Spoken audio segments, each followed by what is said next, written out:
Hello everybody and welcome back to another Dark Souls 3 build video. Today we'll be looking at the Cancerous Sorcerer build. So right off the bat you guys may have noticed I have commentary in this video.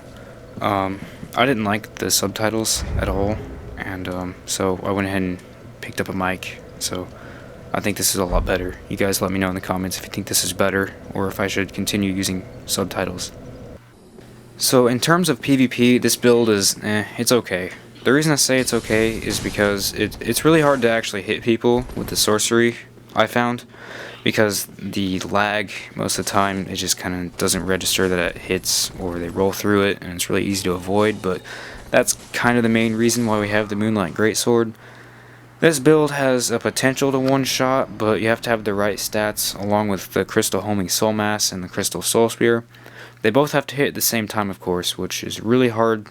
But, I mean, it is possible, but don't count on it because that's not going to happen that often. But, anyways, let's go ahead and get right into the stats. So, a little side thing, you may notice my level. The only reason I went to 130 is to have more health, but you can do this at 120.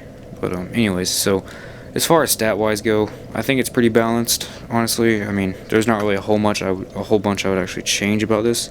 The only thing I would change is the accidental point I went into luck, and you may actually notice that my intelligence is at 53.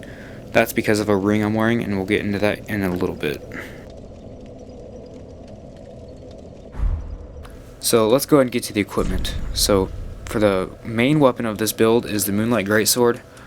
For obvious reasons, it's the only sword that scales in intelligence. I think the only sword that scales in intelligence, I'm not entirely sure. But it's pretty good. It's got the projectile on it, so if you're running an FP, and it's also got that sweet spot on its weapon art, so if you catch someone in a roll with that thing, it will destroy them. But so for the staff, we are using the Crystal Sage staff. You can use the Court Sorcerer staff if you want. It's just up to personal preference. I like the Crystal Sage staff a little bit more, so I went with that one.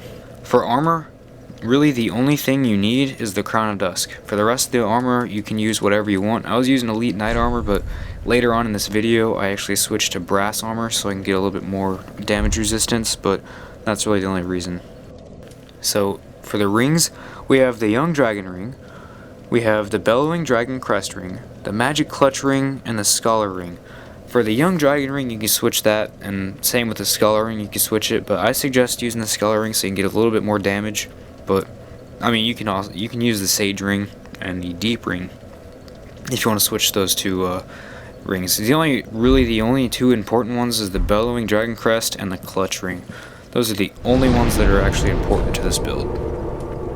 Okay, so let's go ahead and get into the sorceries, which is the biggest part of this build. First, we have Homing Crystal Soul Mass. Next, we have Crystal Soul Spear. Then Soul Greatsword, which you can actually switch to the Flash Sword if you like the faster one. Next we have Crystal Hail, which you can also switch this one if you want. And for the last one we have Great Pharaon Dart, which is good for pressuring your enemy into rolling a lot. But without further ado, let's go ahead and start killing some scrubs in PvP, because it's fun. So if any of you guys were wondering why I didn't summon in my last video, and why I was always a Red Phantom, this kind of explains why. This went on for like 20 minutes.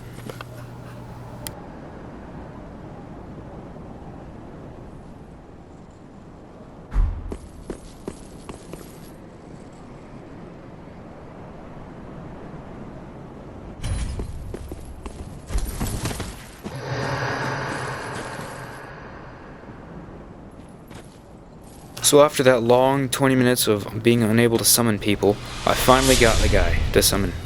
Finally. And then he comes down, and I saw a shield, and I immediately knew that this guy was going to be annoying. I finally killed him after like 20 minutes of trying to fight this guy. It was pretty tedious, because he spell parried pretty much everything I threw at him. Which, I mean, GG, man. I've never seen anyone spell parry that well before. I suck at it myself, so... well, give credit to this guy, man. He's pretty good.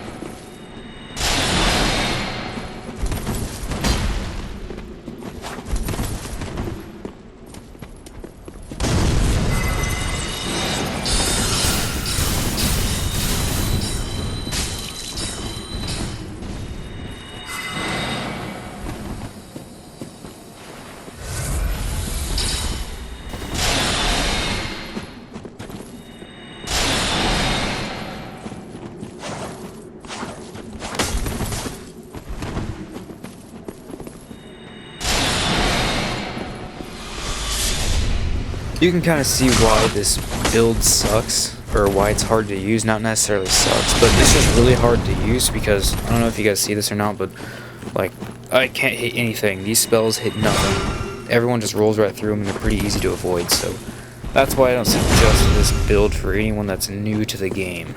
And I probably should have said that earlier, so if you're new to the game and you've already replicated this build, tough luck, it'll make you better.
I want to thank you guys for getting this far in the video, and if you liked it, go ahead and leave a like, and if you guys want more, go ahead and subscribe, and thank you guys for watching again, and see you guys later.